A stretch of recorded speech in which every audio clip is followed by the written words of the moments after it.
And yet, you're not all in one room. Then another thing, there's an effect on you and on your leaders. There's an impact. It's cumulative.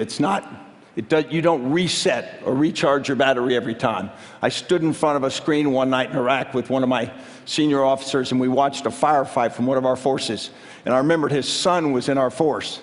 And I said, "John, where's your son? And how is he?" And he said, "Sir, he's fine. Thanks for asking." I said, "Where is he now?" And he pointed at the screen. He says, "He's in that firefight." Think about watching your brother, father, daughter, son, wife in a firefight in real time, and you can't do anything about it. Think about knowing that over time, and it's a new cumulative pressure on leaders, and you have to watch and take care of each other.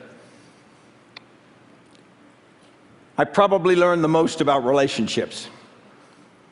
I learned that they are the sinew which hold the force together. Every morning, I grew up much of my career in the Ranger Regiment, and every morning in the Ranger Regiment, every Ranger, and there are more than 2,000 of them, says a 6-stanza Ranger creed. And you may know one line of it. It says, "I'll never leave a fallen comrade to fall into the hands of the enemy."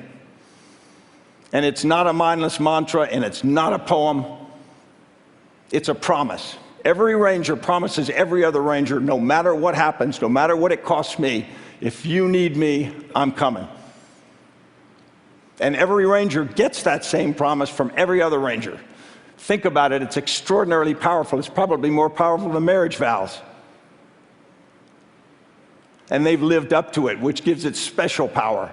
And so the organizational relationship that bonds them is just amazing. And I learned personal relationships were more important than ever.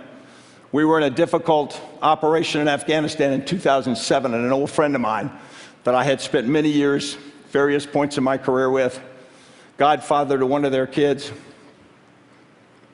he sent me a note just in an envelope that had a quote from Sherman to Grant that said, "I knew if I ever got in a tight spot that you would come, if alive." And having that kind of relationship for me turned out to be critical at many points in my career, and I learned that you have to give that in this environment because it's tough. That was my journey. I hope it's not over. I came to believe that a leader isn't good because they're right. They're good because they're willing to learn and to trust. This isn't easy stuff.